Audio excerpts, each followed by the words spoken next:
Oke, Assalamualaikum warahmatullahi wabarakatuh. Perkenalkan semua, nama saya Muhammad Ilham dari Universitas Islam 45 Bekasi dengan program studi Ilmu Komunikasi Reguler C.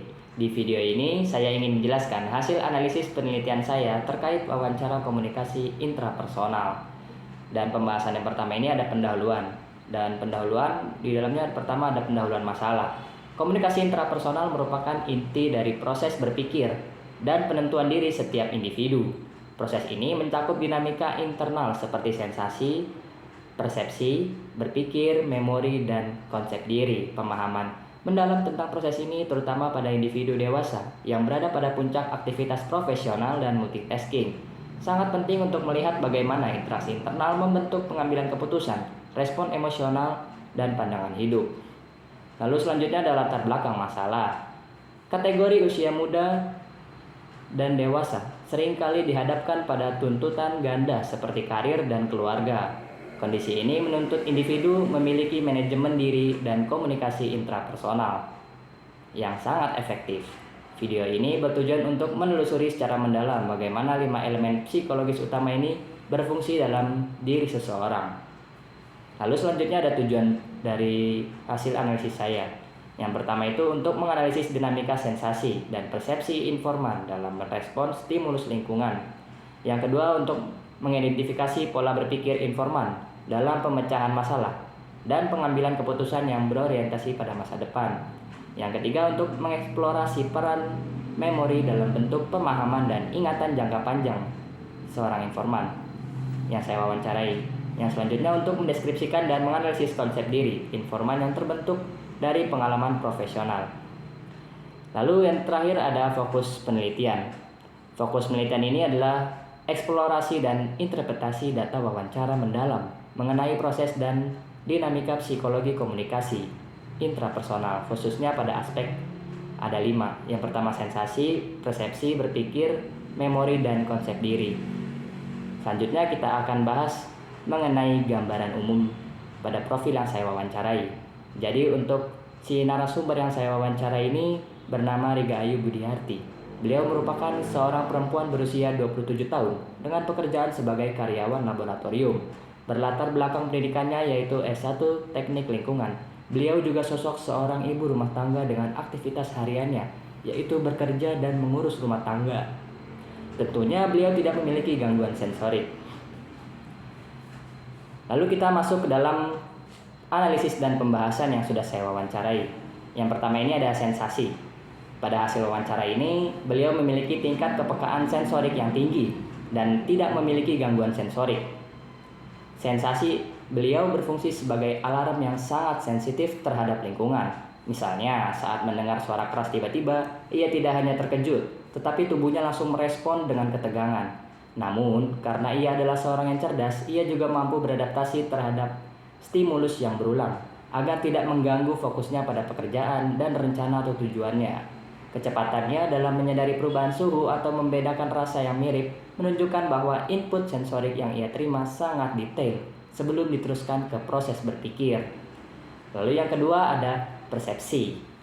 Persepsinya beliau adalah proses mengolah input sensasi menjadi pandangan yang terstruktur. Karena latar belakangnya di teknik lingkungan dan fokusnya pada masa depan, ia cenderung memandang masalahnya secara analitis. Ketika dihadapkan pada suatu fenomena, ia tidak hanya melihat gejala luarnya, tapi juga berusaha mencari akar penyebabnya. Persepsi beliau bersifat konstruktif, yang dimana ia melihat kegagalan atau kesulitan sebagai data penting yang harus dipelajari, bukan sebagai hal yang menjatuhkan. Cara pandang ini sangat dipengaruhi oleh pengalaman dan orientasinya yang selalu ingin membuat masa depannya jauh lebih baik. Lalu yang ketiga ada berpikir. Proses berpikir beliau sangat kritis dan emosional. Saat menghadapi masalah yang rumit, beliau secara intrapersonal akan memecah masalahnya yang tadinya besar menjadi beberapa bagian kecil-kecil untuk dianalisis satu persatu. Meskipun ia menghargai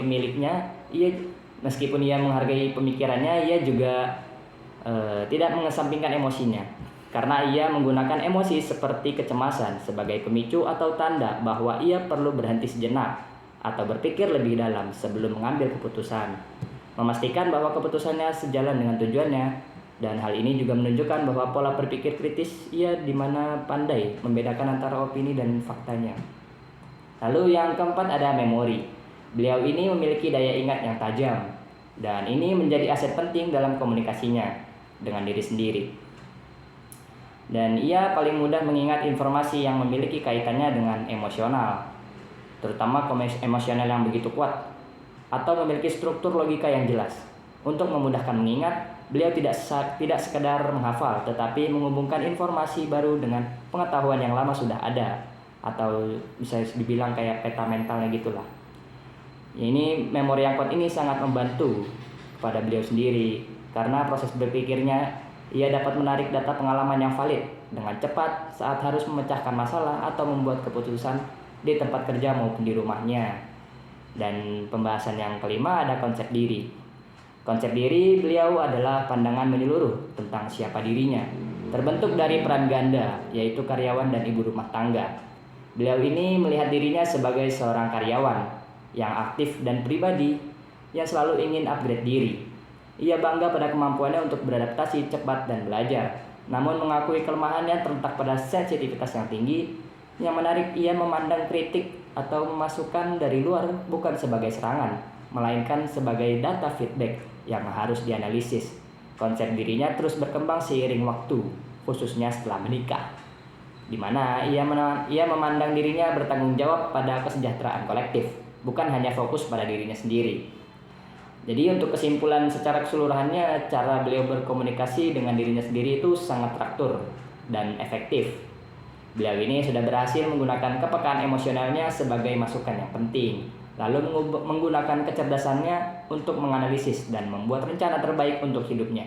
Seluruh proses psikologisnya bekerja bersamaan dan saling mendukung untuk mencapai tujuan masa depannya.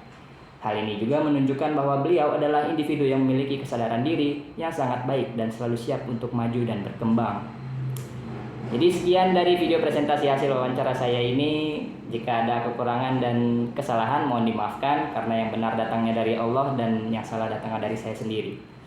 Dan untuk kalau ada suara-suara saya mohon maaf ya, karena saya mencoba untuk no cut no edit hanya untuk video saja. Sekian dari presentasi video saya, kurang lebihnya mohon maaf. Wassalamualaikum warahmatullahi wabarakatuh. Sampai berjumpa di video-video saya yang akan datang. Ciao.